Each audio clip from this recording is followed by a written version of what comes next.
అందరు నమస్తే.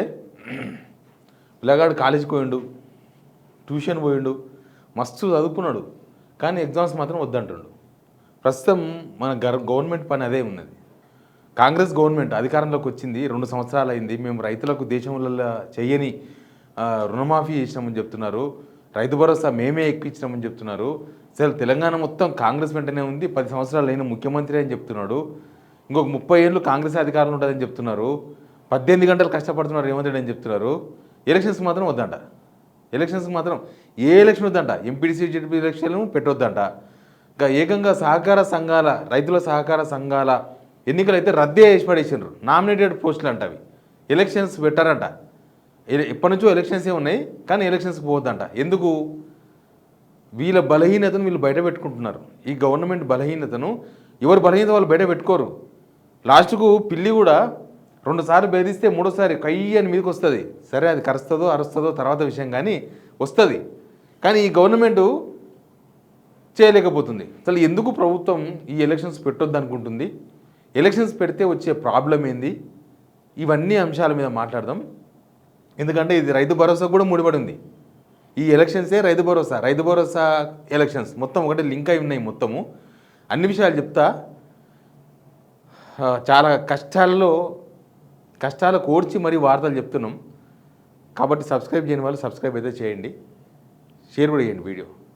నిజానికి మీకు అందరికీ తెలుసు, జూబ్లీహిల్స్ ఎలక్షన్ అయిపోయింది, కాంగ్రెస్ గెలిచింది. తర్వాత సర్పంచ్ ఎలక్షన్స్ జరిగినాయి. సర్పంచ్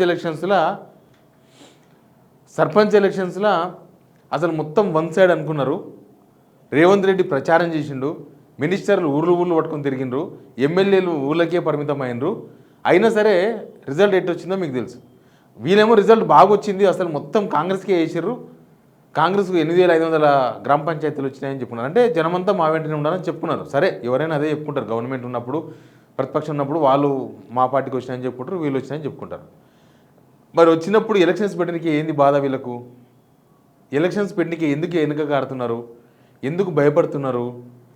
ఇప్పుడు నెక్స్ట్ జెడ్పీటీసీ ఎంపీటీసీ జరగాలి కదా. సేమ్ సర్పంచులు ఎంపీటీసీ జెడ్పీటీసీ ఒకటేసారి అయిపోయినాయి, 2024 జనవరికి అయిపోయినాయి. మరి అవి కూడా పెట్టాలి కదా.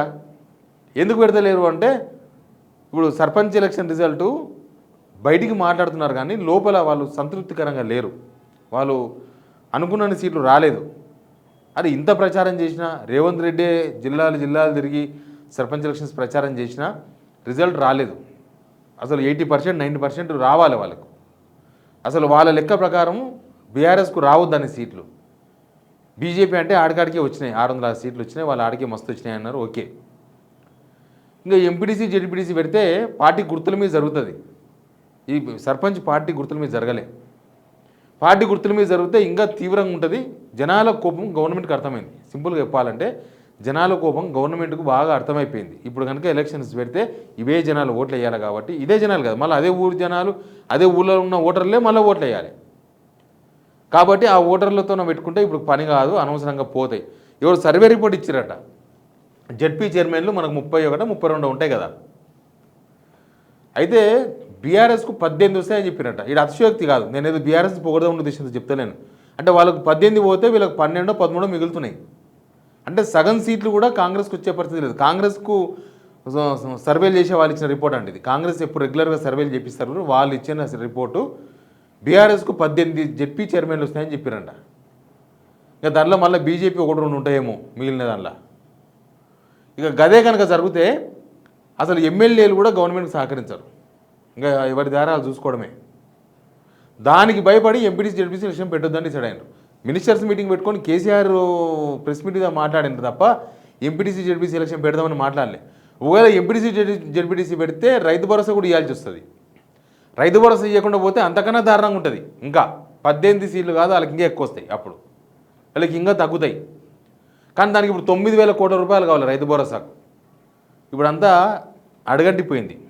ఇప్పుడు 9,000 కోట్లు అడ్జస్ట్ చేసే పరిస్థితిలో గవర్నమెంట్ లేదు. రోజు రోజుకు మనం లోపలికి వస్తున్నాం, తెలుసు కదా మీకు. మనం ఏం ఆస్తులు సంపాదిస్తలేము. కాబట్టి రైతులకు ఇప్పుడు 9,000 కోట్ల రూపాయలు రైతు భరోసా అయ్యడానికి పైసలు లేవు. అప్పు కూడా తెస్తున్నారు, కాంట్రాక్టర్కి ఇచ్చుకుంటున్నారు, ఏడ ఇచ్చుకుంటున్నారు. అప్పులు మాత్రం బాగా తెస్తున్నారు. అప్పులు రోజు అప్పు. మన సిగ్నల్ టీవీలో నేనే వీడియో చేసిన చూడండి. గంటకు 11 కోట్ల రూపాయలు అప్పు చేస్తుంది. గంటకు 11 కోట్లు. కోట్లు అంటే ఏంది అది? మనకు మామూలు ఫిగరా అది? అంత అప్పు చేసినా వెళ్తలేదు సంసారం. కాబట్టి ఇంకా రైతు భరోసా ఇయ్యలేము, ఎంపీటీసీ జెడ్పీసీ ఎలక్షన్స్కి పోలేము. తర్వాత సహకార సంఘాల ఎలక్షన్స్, ఇదైతే మరీ విచిత్రం. రైతులకు రుణమాఫీ చేసినామన్నారా? మొత్తం 20 లక్షల మంది రైతులకు చేసినామని చెప్పిండ్రా? తర్వాత మేమే రైతు భరోసా ఇస్తున్నామని చెప్పిండ్రా? మేమే బోనస్ ఇస్తామని చెప్పిండ్రా?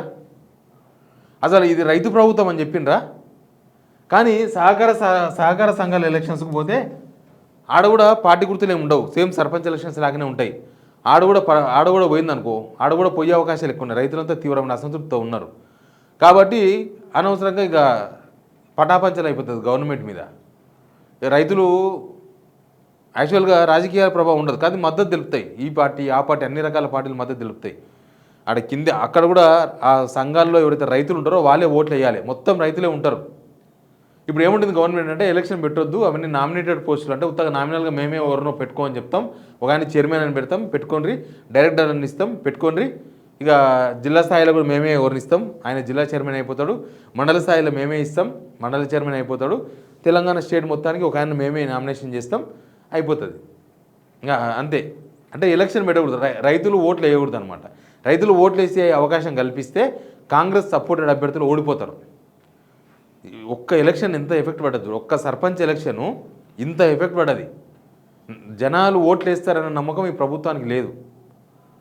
లేకపోయినా కనీసం ప్రభుత్వం ఆ బలహీనతను బయట పెట్టుకోకూడదు, పోవాలి, ఎలక్షన్ పోవాలి. ప్రజాస్వామ్యంలో ఎలక్షన్స్ అనేది సర్వసాధారణం, పెట్టాలి. దానికి ఎలక్షన్ అవకాశం ఉన్న దగ్గర పెట్టాలి. 2 సంవత్సరాలైంది ఎంపీటీసీ జెడ్పీటీసీ అయిపోయి. ఇది ప్రజాపాలన ఎట్లయితుంది? ఊపిరి స్వేచ్ఛ పిలుచుకున్న తెలంగాణ ఎట్లయితుంది? సహకార సంఘాలకు కూడా మేము ఎలక్షన్ పెట్టాం, మేమే ఎవరిని పెడతాం, వాళ్ళే మీ చైర్మన్ అవుతాడంటే అది ఎట్లా ప్రజాపాలన అవుతుంది? అంటే గవర్నమెంట్ ఫెయిల్యూర్స్ బయటికి కనిపిస్తున్నాయి. వాళ్ళు కూడా వాళ్ళ భయం అంతా బయటికి ప్రదర్శిస్తున్నారు. ఒక గవర్నమెంట్ అట్లా ప్రదర్శించుకోవద్దు. 2 సంవత్సరాలైంది మీ గవర్నమెంట్ వచ్చి, 10 సంవత్సరాలు కాలే.